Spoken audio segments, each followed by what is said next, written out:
हे अब तू भइलु सयानी करा जिन मन मानी बिटिया हऊ जनानी बिटिया। अभिव्यक्ति की आजादी पर प्रहार, बिल्कुल सही बात है। मुझे बोलने का अधिकार तो है ही ना कि मैं अगर गलत देखूं तो मैं बोल सकूं। अच्छा, मैंने आपको चुना है, मैंने आपको वोट किया है, तो मैं क्यों नहीं आपसे सवाल पूछ सकते? और लोकतंत्र में तो यही है ना भाई, हम पूछ सकते हैं, हम आपको चुन भी सकते हैं, हम आपको आपसे सवाल भी पूछ सकते हैं।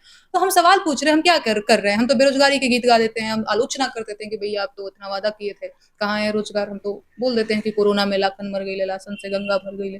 तो हाँ, ये एकदम सच बात है। यूपी में गाया तो यूपी में मेरे खिलाफ नोटिस, और एमपी में तो चार चार जगह एफआईआर दर्ज हुआ है। तो मैं तो खुद ही विक्टिम हूँ। आदर्श स्थिति तो ये है कि ये नहीं होना चाहिए, बलात्कार नहीं होना चाहिए, दुर्व्यवहार नहीं होना चाहिए, समानता का अधिकार होना चाहिए। हम भी 12 बजे 1 बजे रात को घूम फिर सकते हैं ऐसे, कोई अभी बिना डर के। वो कोई घर में ऐसी कोई पाबंदी ना रहे कि 6 बजे से पहले तुमको घर वापस आना है, नहीं तो ये हो जाएगा वो हो जाएगा। आदर्श स्थिति तो ये होनी चाहिए कि सब कुछ नहीं होना चाहिए, सब कुछ वैसा राम राज जैसा चलना चाहिए, पर ऐसा है नहीं। एक तरफ महिला आरक्षण बिल सदन में पेश किया जाता है, दूसरी तरफ हमने देखा उज्जैन में महिलाएं नंगी घुमाई जाती है, नंगी घूमते कोई उनकी मदद नहीं करता। मणिपुर में हमने महिलाओं को नंगी घूमते हुए देखा। तो क्या लगता है ये दोहरी नीति? मैं देखिए, मैं तो खुद ही परेशान हूँ। मेरे ऊपर चार चार एफआईआर दर्ज हो गए हैं एमपी में। तो मैं तो इन्हीं के खिलाफ मैं खुद भी जो है आवाज उठा रही हूँ। आवाज क्या, मैं गीत लिखती हूँ, मेरा जो अपना तरीका है। तो मैं बस त्रस्त हूँ, मैं बस देख रही हूँ। मुझे लग रहा है कि अच्छा ये हो गया वो हो गया, बस देख सकते हैं। मेरे हाथ में अथॉरिटी तो है नहीं कि मैं कुछ ऐसा बोल दूं, या फिर मैं किसी विपक्षी पार्टी की प्रवक्ता नहीं हूँ कि मैं कुछ वैसा बोल दूं।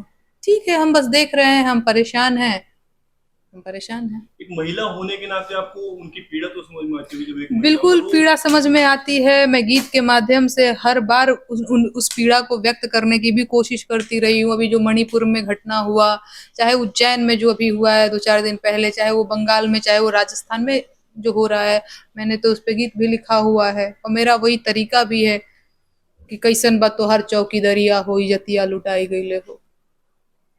हमने देखा है कि मतलब ज्यादातर जो इस प्रकार की घटनाएं वो बीजेपी शासित राज्य में होती है। अभी एक रिपोर्ट पे आई हिंदुत्व वॉच की, उसमें बताया कि 80% जो हेट क्राइम की घटनाएं हुई हैं वो बीजेपी शासित राज्य में होती है।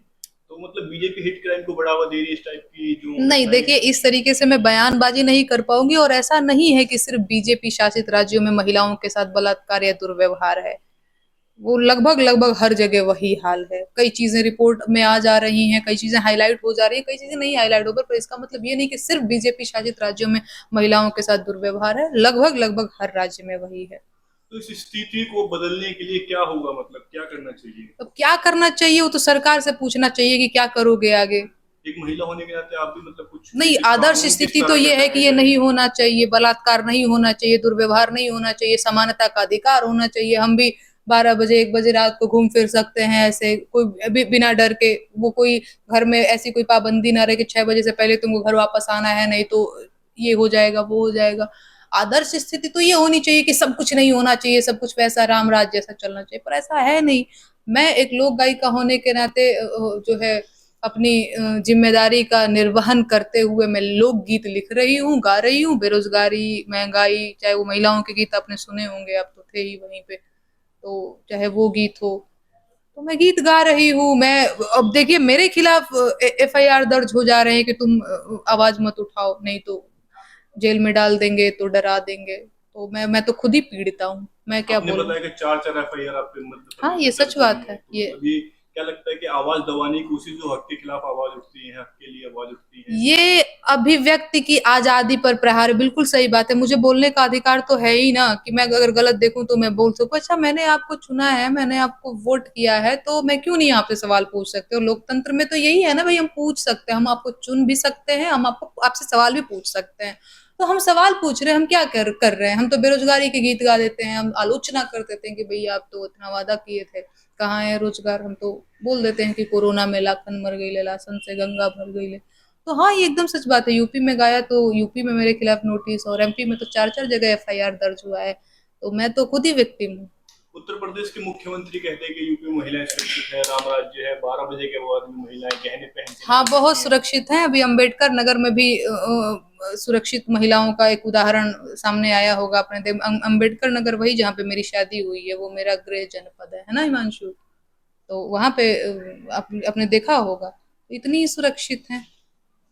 महिला कांस्टेबल के साथ जो ट्रेन में हुआ, एक दो घटना थोड़ी है। तो महिलाओं की स्थिति को लेकर कोई आपने गीत गाया, उसकी 2 लाइन वगैरह सुना हाँ, मैंने गीत गाया। एक माँ अपनी बेटी से कहती है कि हम्म, हे अब तू भइलु सयानी करा जिन मन मानी बिटिया, हऊ जनानी बिटिया।